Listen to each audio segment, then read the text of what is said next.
오늘 성령이 이끄는 사람과 삶 네 번째 시간입니다. 오늘은 좋은 습관, 신앙적 습관에서 말씀을 나누려고 합니다. 한국에 김진배라는 분이 있습니다. 이분은 웃음 전문 강사랍니다. 직업도 특별하죠. 강사는 강사인데 웃음을 주는 강사입니다. 웃음에 대한 전문가입니다. 그래서 별명이 웃음 전도사랍니다. 근데 이분이 하는 말이 그런 말입니다. 웃음은 습관이라는 겁니다. 근데 더 재미있는 것은 웃지 않는 것도 습관이라는 겁니다. 그렇죠? 근데 습관인 것 같아요. 미국 사람들은 참 잘 웃어요. 사실 우리 민족이 힘들어서 그랬나요? 웃을 일이 많지 않아서 그런지 몰라도 한국 사람도 잘 안 웃는 것 같아요. 또 교육을 점잖게 받았어요. 그래서 너무 웃으면 해프다, 경망스럽다, 너무 가볍다 그런 거예요. 그래서 웃음을 잘 표현하고 살지 않았습니다. 그런데 미국 사람 보니까 미국 사람 잘 웃어요. 웃음이 훈련된 겁니다. 연습됐고 그래서 반복되다가 습관이 된 거죠. 아유, 세상에 웃을 일이 그렇게 많은가. 그런데 아까 말씀드린 강사 그 김진배라는 분은 그런 얘기를 해요. 웃다 보면 좋은 일이 생긴대요. 좋은 일이 있어서 웃는 게 아니라 웃다가 보면 좋은 일이 생긴다는 거예요. 웃음이 습관화되는 건 참 중요합니다. 그래서 웃음의 틀을 가진 사람, 습관은 틀이에요. 틀은 습관이에요. 웃음의 습관을 가진 사람은 삶이 고난이 그에게 쑥 들어와도 그것을 웃음으로 승화시킨다는 거예요. 그런데 그 반대의 틀을 가진 사람은 좋은 일이 들어와도 걱정을 하는 거예요. 그러니까 이 틀을 무엇으로 결정하느냐는 매우 중요합니다. 사랑하는 성도 여러분, 좋은 틀 가지시기를 주님의 이름으로 축원합니다. 그래서 긍정의 틀을 가진 사람은 그것을 고난이 와도 훈련이라고 뱉어내요. 그런데 부정의 틀을 가진 사람은 그것을 그렇게 보지 않아요. 뭔가 왜곡돼요. 그래서 친절도 받고 아부라고 여겨요. 이게 틀이 잘못돼서 그런 거예요. 그러므로 신앙의 틀을 좋게 갖는다는 건 우리 영적 생활에 매우 중요한 겁니다. 그건 내 생명과 관련되는 일입니다. 성령이 우리 안에 거하시면, 그리고 성령이 주인 돼서 우리 삶을 이끌어 가시면 성령이 원하시는 것이 있어요. 그 삶을 따라가는 거예요. 그 삶을 따라가다 보면 반복된 그 따름 속에 어떤 삶의 형태가 만들어지고, 그렇게 되면 우리 육신, 우리 힘으로 살아가던 결과보다 성령이 주시는 아름다운 열매들이 우리 삶에서 꽃피어나게 된다는 거예요. 사랑하는 성도 여러분, 성령을 통해 좋은 습관 맺어서 큰 복 받는 우리 모든 성도들 다 되시기를 주님의 이름으로 축원합니다. 우리 옆에 서로 권면하시고 말씀 듣겠습니다. 하나님은 오늘도 당신을 향한 계획을 가지고 계십니다. 자, 첫 번째 생각할 것은 신앙의 성숙은 좋은 습관과 비례한다는 사실을 마음에 둬야 합니다. 좋은 습관과 신앙의 성숙은 같이 간다. 절대로 따로 가지 않습니다. 사도 바울의 얘기를 오늘 하려고 합니다. 사도 바울은 참 고생했던 사람인데 그 고생을 마다하지 않고 견뎌냈습니다. 무려 1년도 아니고 2년도 아니고 20년 동안. 어떻게 고난의 삶을 20년 할까? 여러분, 군대 3년도 너무 힘들었던 것 같아요, 제 기억엔. 요즘 군대 기간이 1년 반으로 줄었습니다만은 그 시간이 참 힘든 시간이에요. 훈련의 시간은 참 어려운 것 같아요. 근데 바울은 20년을 그렇게 했다는 겁니다. 근데 생각해 보니까 거기 원리가 있어요. 중요한 학습에 그 교훈이 있는데 익숙하면 어렵지 않다는 거예요. 뭐든지 습관이 되지 않으면 다 불편해요. 그렇죠? 여러분, 기도 5분 하는 거 힘들어요. 근데 10분 하는 사람이 있어요. 어떻게 10분 하게 됐을까요? 잘 견디고 훈련해서 익숙하기 때문에 10분을 견뎌내는 거예요. 20분 하는 사람 마찬가지예요. 그것이 익숙해진 거예요. 그래서 20분 할 수 있는 거예요. 1시간 기도하는 사람 마찬가지. 습관이 되면 어렵지 않다는 거예요. 이 습관에 대한 이론을 얘기하는 거예요. 우리 다 잘 아는 얘기예요. 유명한 얘기가 있죠. 윌리엄 제임스라는 사람이에요. 이 사람의 말 이런 겁니다. 생각을 조심하라.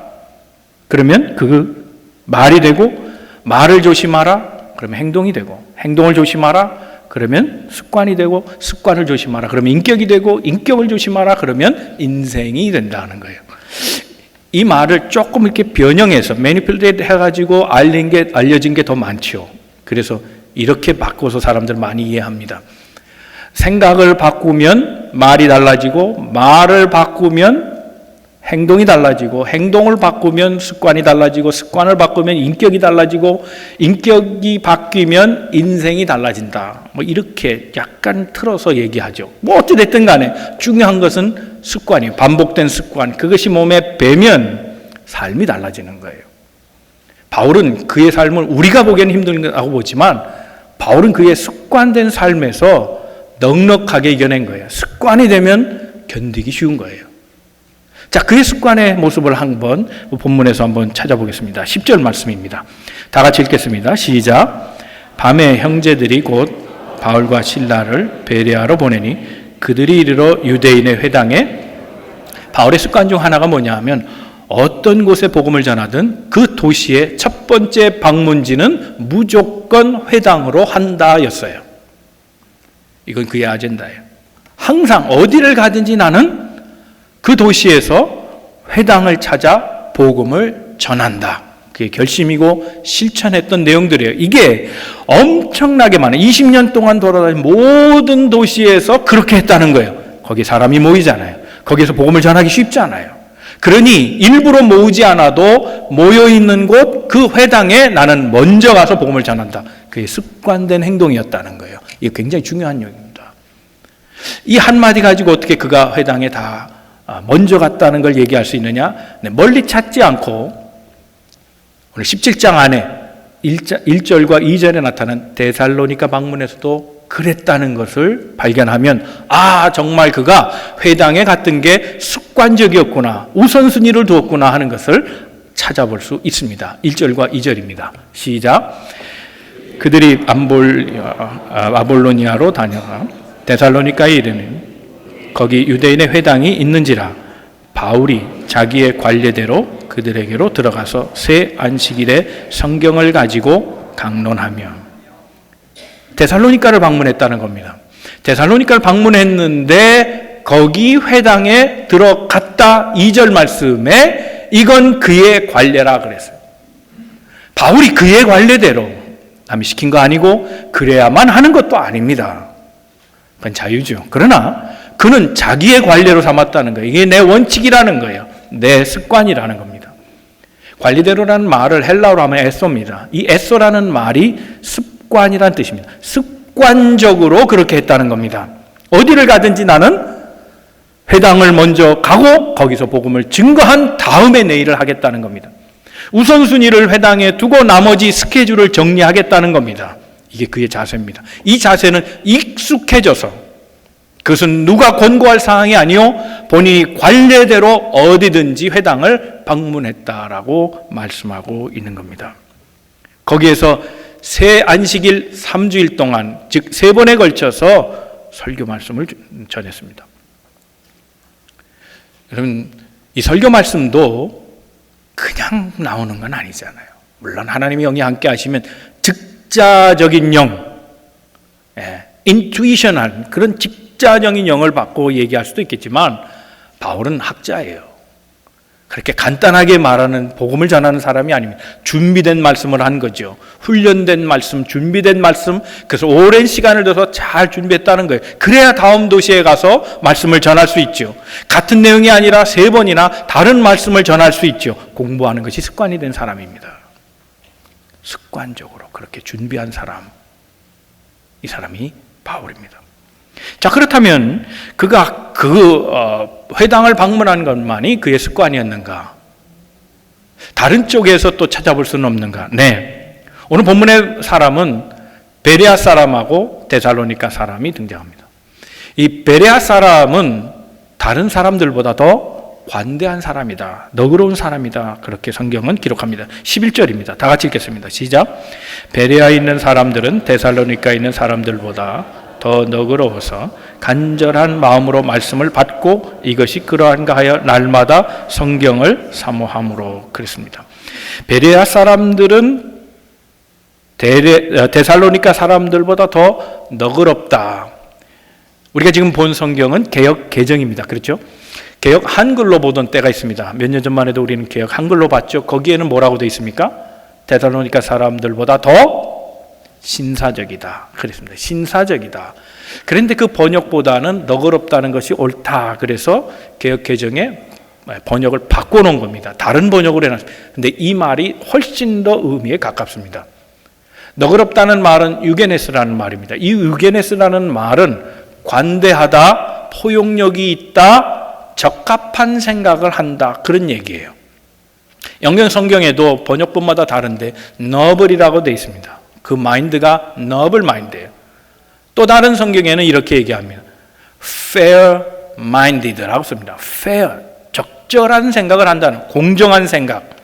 보통 사람들은 다 자기 중심으로 생각합니다. 내 이익, 내 생각, 내 가치관, 내 기준.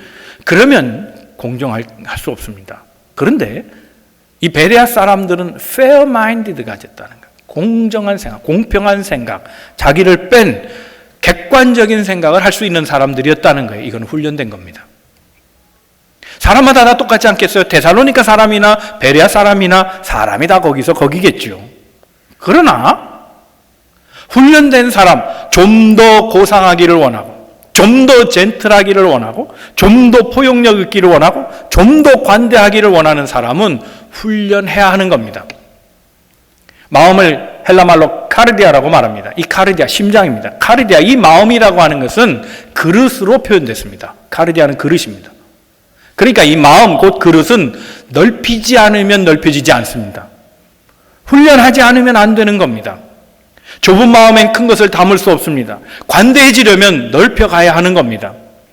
나밖에 없는 사람이 있습니다. 그러나 문을 열면, 더 큰 그릇으로 만들면 그제서야 다른 사람이 내 마음에 들어오게 되는 겁니다.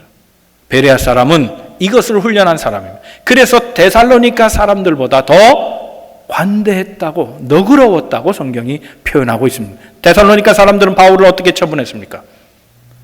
바울을 핍박했습니다. 바울의 복음을 거절했습니다. 바울을 쫓아냈습니다. 그러나 베레아 사람들은 문을 열었습니다. 마음을 열었습니다. 그리고 받아들였습니다. 이건 훈련된 사람들이라는 뜻입니다. 넓은 마음을 가진 것이 훈련된 사람인가? 그 반대의 경우로 보면 더 정확하게, 그것은 저절로 될 수 없는 일이구나. 저절로 놔둔 사람, 자기의 마음을 개발하지 않은 사람, 자기의 마음을 넓히지 않은 사람, 자기의 마음을 관대한 것으로, 그래서 포용력 있는 사람을 키우지 않은 사람은 어떻게 되는가? 13절에 얘기하고 있습니다. 다 같이 읽어봅니다. 시작. 데살로니가에 있는 유대인들은 바울이 하나님의 말씀을 베레아에서도 전하는 줄을 알고 거기도 가서 무리를 움직여 소동하게 하거늘. 데살로니가에 있는 유대인들, 거기서 바울에 전하는 걸 반대하던 사람들이 있습니다. 이 사람들이 바울이 데살로니가 떠나 베레아로 갔다 그러니까 쫓아간 겁니다. 얼마나 지독합니까? 자기 동네에서 끝났으면 그만인데 무슨 사명이 있다고, 무슨 억한 심정이 있다고 복음을 전하는 베레아에 있는 바울까지 쫓아가서 또 회방하는 겁니다. 극렬분 자들, 거친 사람들, 남을 조금도 받아들이지 않은 사람들, 다른 사람이 죽어야 내가 산다는 이런 마음으로 살아가는 사람들, 이 사람들이 교리주의에 사로잡힌 유대인들이라. 이 사람들은 확신이 있었습니다. 이 사람만 그랬겠는가? 그럼 보편화시킬 수 없죠. 다른 사람, 또 다른 사람도 그런 모습을 가져야 보편화시킬 수 있잖아요. 교리에 사로잡힌 이 사람들의 모습, 그것을 정형화시키려면 뭔가 다른 근거들이 있어야 되잖아요. 그렇지 않아요. 근거를 대볼까요? 스데반을 그랬잖아요. 복음을 전하던 스데반 집사, 순전한 집사, 성령이 충만했던 이 스데반 집사를 돌을 쳐서 죽였어요.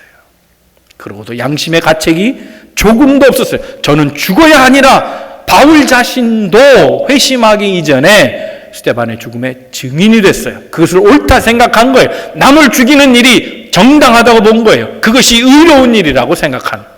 자기 의에 꽉 차 있고 다른 사람을 전혀 포용하고 이해하려고 하지도 않았던 사람들, 바로 유대인이라는 거예요. 이들은 자기의 마음을 그대로 방치했기 때문에 점점 좁아진 겁니다. 사랑하는 성도 여러분, 신앙생활 하면서 여러분 점점 뜨거워지고 계십니까? 그렇게 되기를 축원합니다.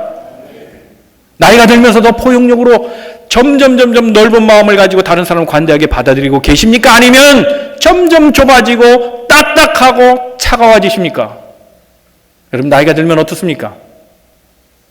잘 모르겠습니다. 저는 70, 80이 아직 안 돼 와서. 근데 제가 보기에는 딱딱해지는 것 같아요. 제가, 여러분은 안 그러신지 모르지만 제가 점점 차가워지는 것 같아요. 성령이 아니고는 부드럽게 할 수 없는 것 같아요. 그냥 방치하고는 내 마음에 잡초만 자랄 뿐 내 마음은 쓸모가 없을 것 같아요. 데살로니가 사람들은 방치했어요.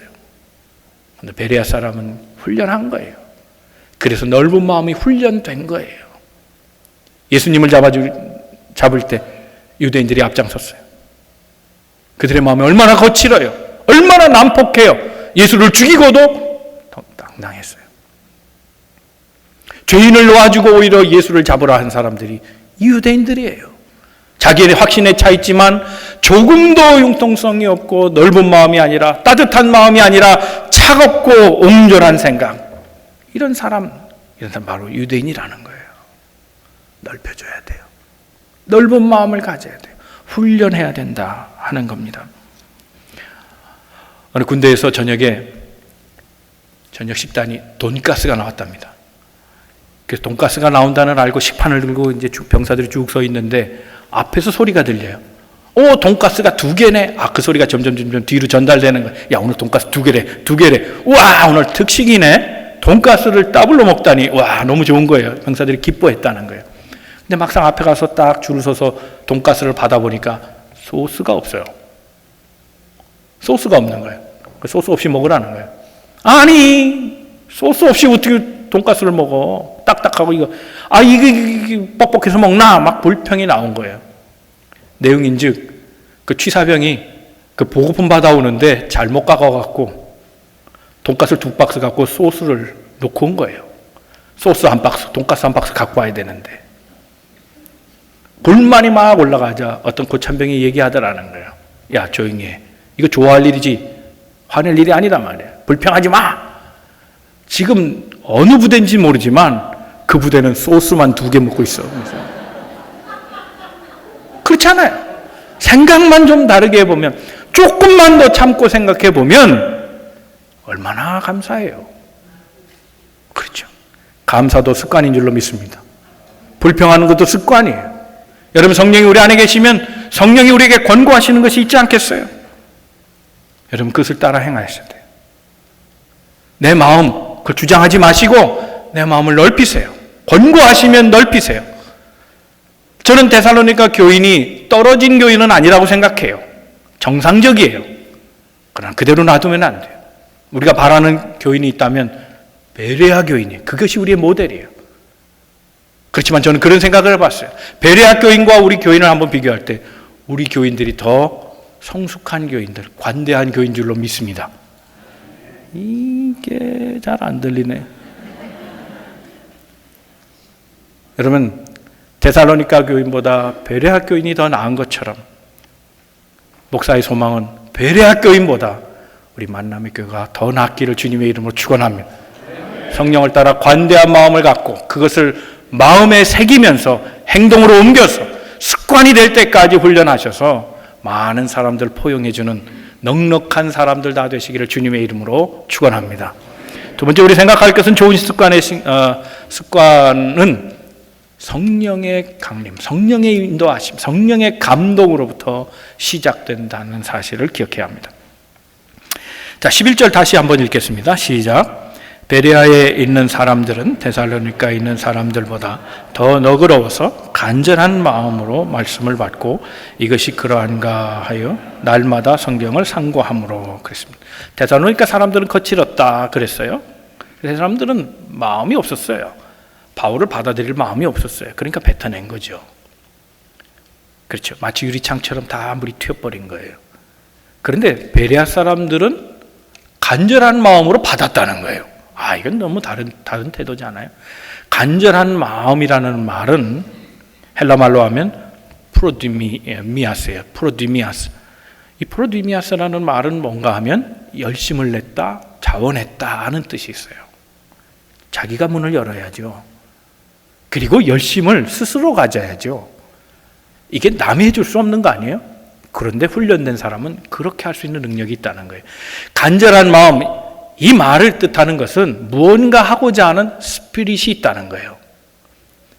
여러분, 무언가 하고자 하는 이 스피릿이 없으면 무엇에 빠지기 쉬운가 하면 한번 같이 따라해 주실래요? 이게 어려운 영어예요. 귀차니즘, 이즘 영어라니까 귀차니즘에 빠져요. 이 스피릿이 없으면 다 하고 싶지 않아요. 하고 싶지 않은 사람은 안 고쳐져요. 운동도 하고 싶지 않은 사람은 습관을 만들 수 없어요. 그렇죠? 그래요, 안 그래요? 그러면 좀 끄덕거리시면 참 좋을 것 같아요. 그렇잖아요. 스피릿이 있어야 돼요. 그 스피릿이 베레아 교회에 있었다는 거예요. 하나님 말씀을 받고 싶었던 거예요. 기다렸던 거예요. 그래서 열심히 그 말씀을 상고했다 그래요. 상고하다는 말은 또 헬라 말로 하면 그것은 아나크리노라는 말인데 자세하게 골라냈다, 채를 쳐서 걸러냈다, 조사하고 파냈다, 탐색했다 그런 뜻이 있어요. 그러니까 그들은 하나님의 말씀을 받고 이게 정말 그래? 한번 찾아봐야지. 구약성경 다 조사해보고 다른 사람의 얘기를 들어보고 그래서 이거 정말 그러네 하고 확신을 가졌다는 거예요. 그래서 12절에는 믿는 사람들이 많아졌어요. 그냥 믿어진 게 아니에요. 말씀을 간절하게 사모하며 받으면서 그 말씀이 마음속에서 확신이 될 때까지 찾고 또 찾고 조사하고 조사해서 채로 걸러내서 순전한 말씀 그대로를 확신하고 믿음 생활을 하기 시작했다고 성경은 얘기합니다. 이들은 공부하는 사람들이에요. 하나님의 말씀이 그런가? 그냥 듣고 그냥 맹목적으로 따라가는 것이 아니고 정말 말씀을 찾아봤어요. 이건 공부하는 태도 아니겠어요? 공부가 재미있을 리 없어요. 제가. 여러분 그러신지 몰라도 저는 그렇게 공부 재미없어요.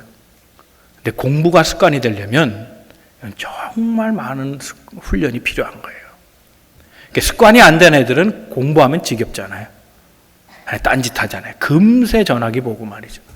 딴 노래 음악 듣고 그냥 그리고 책상은 앉아 있는데 공부는 안 돼요. 공부 정말 힘든 거예요. 그런데 베레아 사람은 공부하는 사람들이었다는 거예요. 중요한 건 마음이에요. 간절한 마음이 있어야 공부도 되는 거고 하나님의 말씀도 받고 믿을 수 있는 거예요. 작심이란 말 있죠. 마음을 결정하는 거예요. 마음을 만드는 거예요. 작심.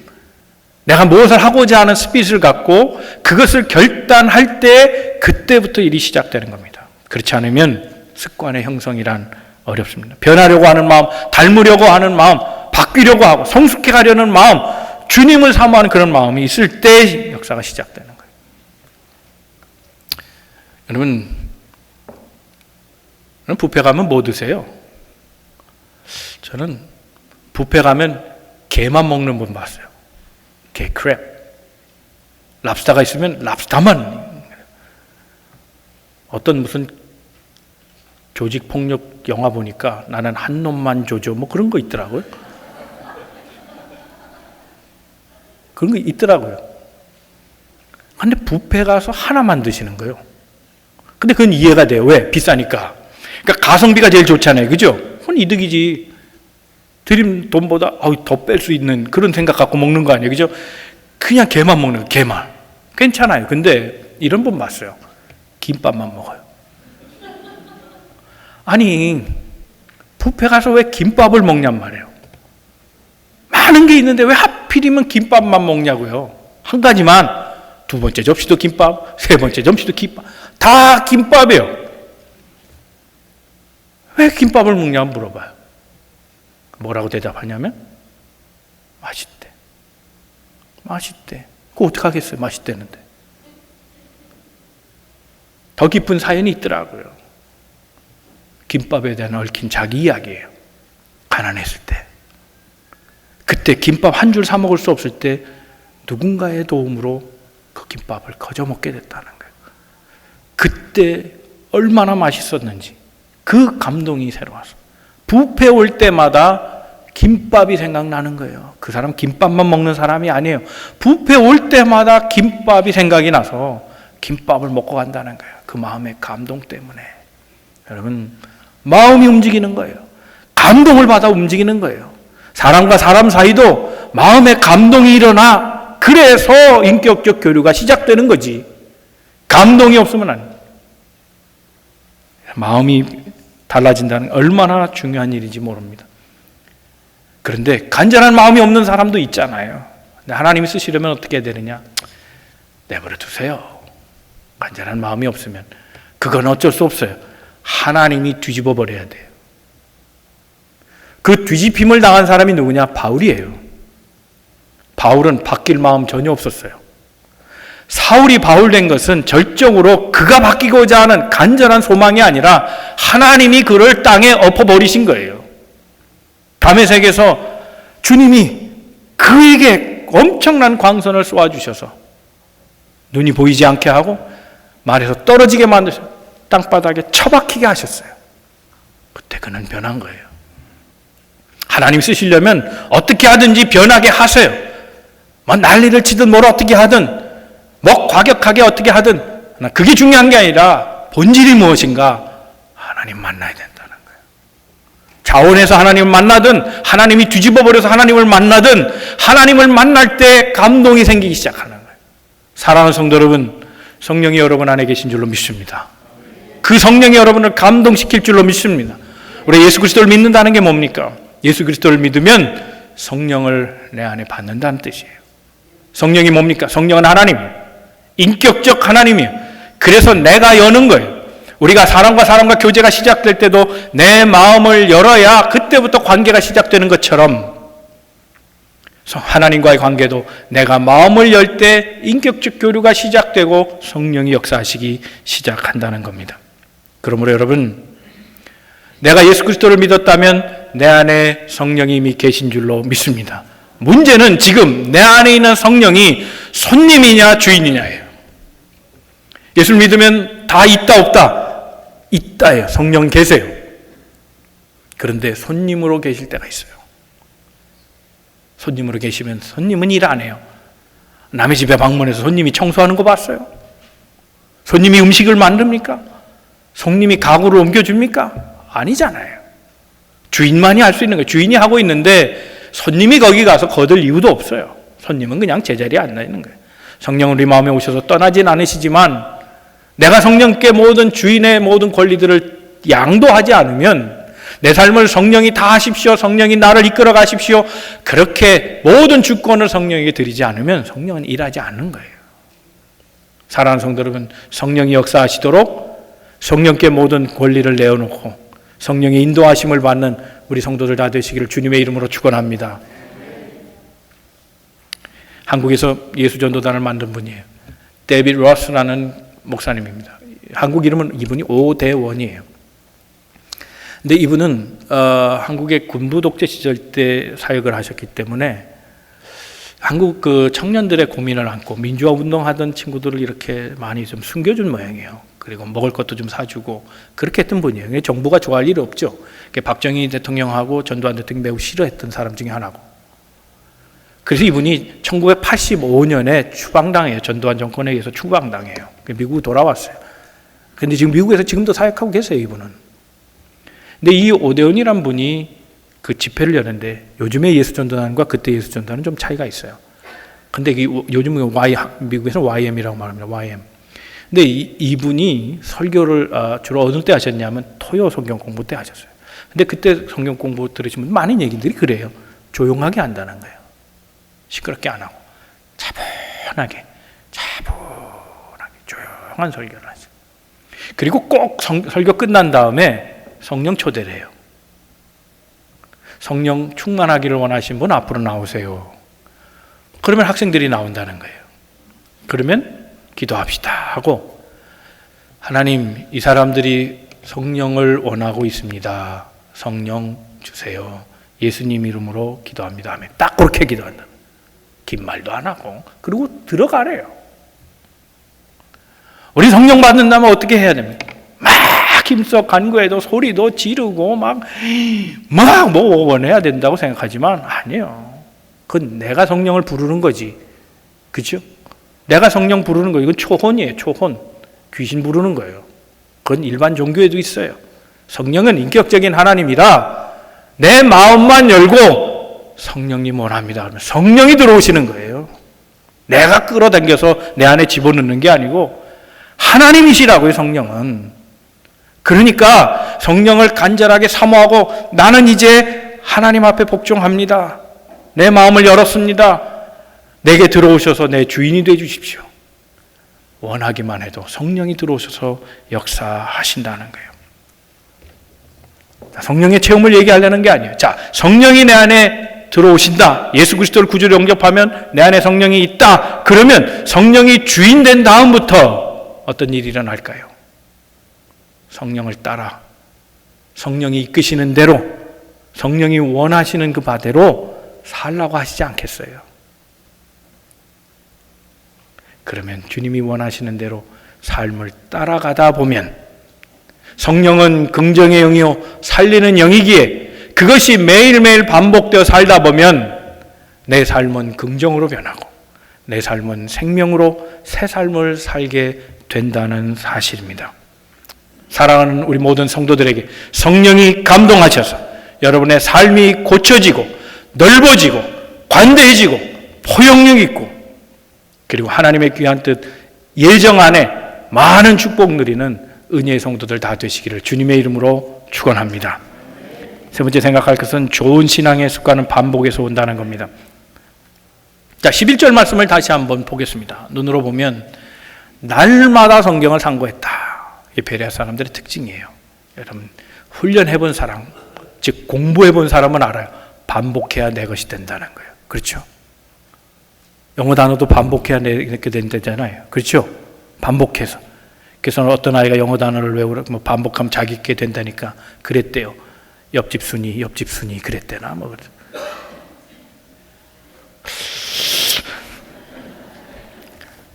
또 설교는 기억 안 나고 목사가 옆집 순이라고 그랬다고 또 그것만 기억나는 게 아닌가 뭐. 핵심이 뭐냐? 반복하라는 뜻이에요. 네. 그 요점을 잊지 마시라는 거예요. 그래서 우스갯소리 한번 했어요. 반복하는 거예요. 반복해야 습관이 된다는 거예요. 이건 핵심적인 사항이에요. 런던 대학에 워들이라는 교수가 있어요. 제인 워들이라는 여자 교수인데 반복하면 습관이 된다. 다 아는데 증명하지 못했어요, 그동안. 근데 최근에 이 교수가 이것을 학문적으로 연구해서 증명해냈어요. 96명의 실험 대상자를 두고 이 습관에 대한 연구를 했는데 3가지 지침을 줬어요.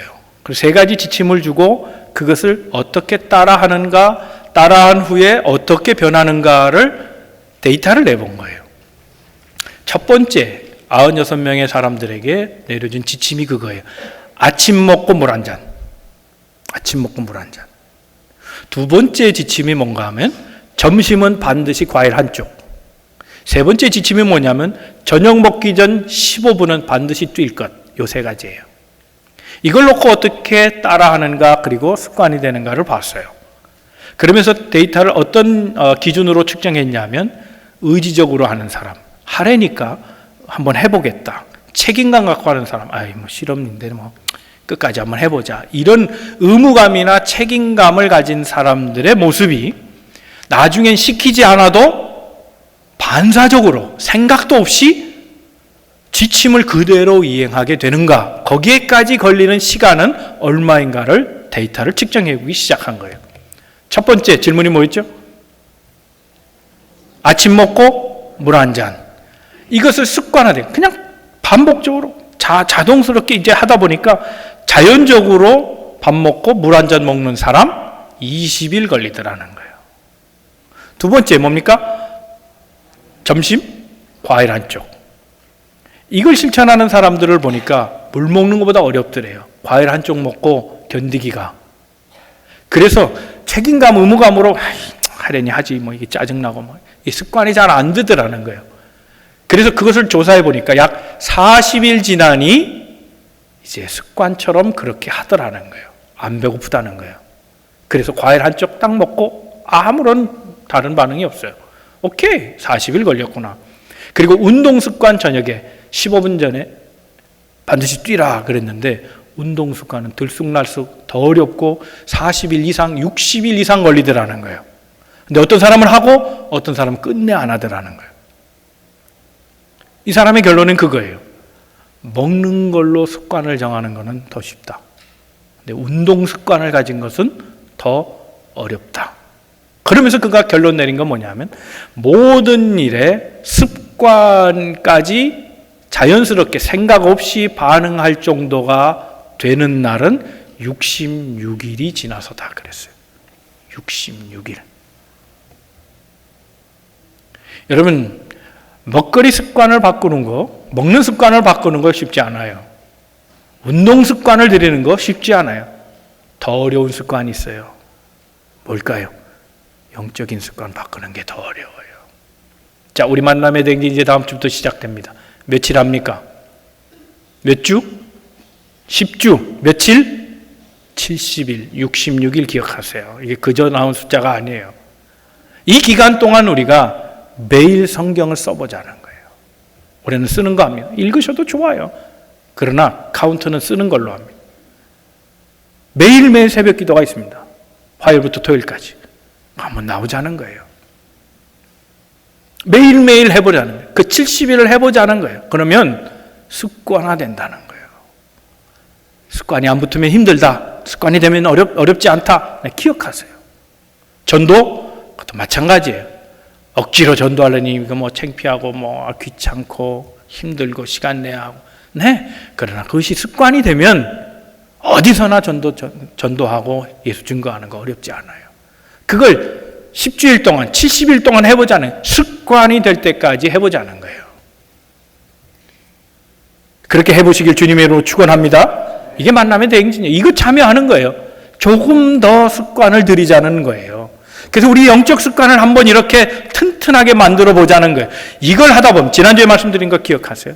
성령의 역사로 초대교회처럼 건강한 교회가 돼 간다는 거예요. 초대교회는 늘 말씀을 상고했어요. 모이면 기도하는 것이 흩어지면 전도했어요. 이 원리를 가지고 10주 습관이 될 때까지 계속 반복하는 거, 이게 만남의 대행진이에요. 아유, 또 하나. 그거 뭐 별거 있어? 그러지 마시고 한번 권면할 때 따라주세요. 그게 좋은 일이에요. 그래서 저는 세 가지 이제 말씀을 정리하면서 제안해 드릴 말씀이 있습니다. 습관을 바꾸려면 제일 중요한 게 작은 것부터 하라는 거예요. 큰 거 목표하니까 못해요. 그죠? 이제 성경 쓰라 하니까 이제 노트 드립니다. 이제 5불씩 사셔야 되는데, 노트를 딱 드리면, 한번 해보자. 하루에 다 쓰려고. 그런 분 못 내요. 그런 약속하지 마시고, 허무맹랑한 큰 목표 두지 마시고, 하루에 한 편이나 두 편 쓰면 그저 100일 지나면 되는 거 아니에요. 그죠? 우리가 70일 정도면 하루에 두 편씩 하면 넉넉하게 150편 쓰는 거 아니겠어요? 그죠? 그 정도 마음에 두시고 한 편이나 두 편, 좀 더 생각나면 어떤 때는 한 편 쓸 수도 있고 세 편 쓸 수도 있고 그렇게 가는 거예요. 작게 시작하라는 거예요. 기도도 내가 한번 이번엔 철야기도 해버려. 그런 생각하지 마시고 1분 늘리는 거. 1분. 성경도 한 장 늘리고 전도도 한 사람 더 해보고 말이죠. 조금씩 늘려가자는 거예요. 조금씩. 과하게 하지 말고 조금씩 하는 거. 그거 중요합니다. 또 겸허해서 하는 걸 권면해 드립니다. 짬짬이 하라는 거예요. 짬짬이. 저 빈네카에 레스토랑 하는 분이 계세요. 우리 교회. 내가 조승혜 집사님이라고 말은 못하겠는데 그분 레스토랑 가면요, 테이블 하나는 완전히 그 주인 테이블이에요. 손님 못 앉아요. 거긴 성경이 펴 있어요. 무슨 얘기인가 하면 손님 올 때는 장사해요. 근데 손님이 없으면 짬짬이 성경을 읽는 거예요. 그리고 손님이 오면 또 서빙하고, 손님이 또 있으면 하고 없으면 또 성경 읽고 짬짬이 하는 거예요. 이 훈련이 중요한 거예요. 짬짬이. 출근할 때도 타면서 무조건 시동 딱 켜놓고 아이들링 1분 할 때 그때 잠깐 기도하는 거예요. 거기서 처리하지 마시고 짧게라도 거기서 기도하는 거. 요거예요. 겸해서 하는 거. 그래서 시간 쪼개서 말이죠. 한번 해보자는 거예요. 세 번째 중요한 게 있어요. 사람의 환경을 잘 만들어야 돼요. 우리가 물리적 환경을 만드는 건 어려워요. 산이 변하고 강이 달라지고 이거 어려운 거예요. 그런데 사람 환경을 우리가 만들 수 있어요. 이 사람 환경이 습관을 만드는 데 매우 중요합니다. 어떤 습관을 만드느냐가 중요해요. 우리가 불신자들은 예외해야 돼요. 그분들은 우리가 전도해야 될 대상이니까. 그러나 믿음의 사람 가운데도 좋은 습관이 있고 나쁜 습관이 있어요. 기도 잘하는 사람과 함께 하세요. 하나님 말씀에 신실하게 따르는 사람과 같이 습관을 같이 하세요. 부정적인 사람을 만나면요, 나도 부정적이에요. 슬픈 사람과 막 자꾸 만나면 괜히 나도 슬퍼져요. 뭔가 불만에 차있고 화나 있는 사람 보면 나도 모르게 그냥 짜증이 나요. 그건 좋은 습관 만드는데 아주 역효과예요. 좋은 환경 만들려면 좋은 사람을 만나야 되고, 좋은 사람 속에 좋은 습관들, 영적인 습관, 신앙의 습관들이 만들어져 간다는 겁니다. 한번 해보세요. 할 수 있지 않겠어요? 그렇게 한번 실천해 보기를 주님의 이름으로 축원합니다. 저는 이상민이라는 사람, 엔터테인먼트이에요. 옛날에 가수했던 사람인 것 같은데 여러분도 아시죠? 모르셔도 상관없어요. 이분이 사업을 하다가 70억을 빚졌대요. 근데 그걸 몇 년 안에 갚았다는 거예요. 대단한 사람이죠. 저는 그 사람 연예인 소개할 이유는 없어요. 근데 재기의 마음을 젊은 사람이 가졌다는 게 기특한 거예요. 근데 그 사람이 그런 얘기를 했어요. 내가 긍정한 말이어서 지금 소개하는 거예요. 사람이 재주가 없으면 바라기라도 하라는 거예요. 그게 어록이에요. 재주가 없으면 바라기라도 하라. 그런 마음으로 살아야 되지 않을까요? 자, 우리가 빚 갚는 일도 아닌데 좋은 습관 가지지 않은데 적어도 이런 마음은 가지면 좋지 않을까 싶은 거예요. 아니, 세상의 일, 돈 버는 일도 발악하면서 살아가는데 아무리 좋은 습관 갖는데 열정을 품고 한번 나도 좀 달라져 보자. 이전보다 더 성숙하고 말이죠. 좀 더 베레아 교인처럼 고상한 교인 말이야. 관대한 교인 말이죠. 말씀을 사모하는 교인. 그래서 믿음의 확신을 갖는 나도 그런 사람 한번 돼보자. 한번 결단해 보면 어떻겠냐는 거예요. 이런 말이 있습니다. 벼는 주인의 발소리를 듣고 자란다는 말이 있어요. 쌀밑자 여러분 아시죠? 벼. 거기 숫자가 들어가 있잖아요. 그죠? 팔자 밑에, 팔자가 위에, 거꾸로 위에, 88, 가운데 십자, 88. 벼 하나 키우기 위해서 농부가 88번의 손을 댄다는 거예요. 그러니까 저절로 자라는 게 아니고 농부가 끊임없이 출입하는 거예요. 반복적으로 출입하는 거예요. 그러면 좋은 열매들이 내는 거예요. 좋은 습관 반복적으로 행할 때에 영적인 좋은 습관, 신앙의 좋은 습관 자꾸 만들어가면 우리 삶에 좋은 열매들이 맺히게 된다는 사실입니다. 사랑하는 성도 여러분, 성령 안에서 성령이 권고하시는 대로 성령을 따라 살되 그 삶을 반복하셔서 좋은 습관 만드시고 좋은 열매 추수하고 살아가는 믿음의 성도들 다 되시기를 주님의 이름으로 축원합니다.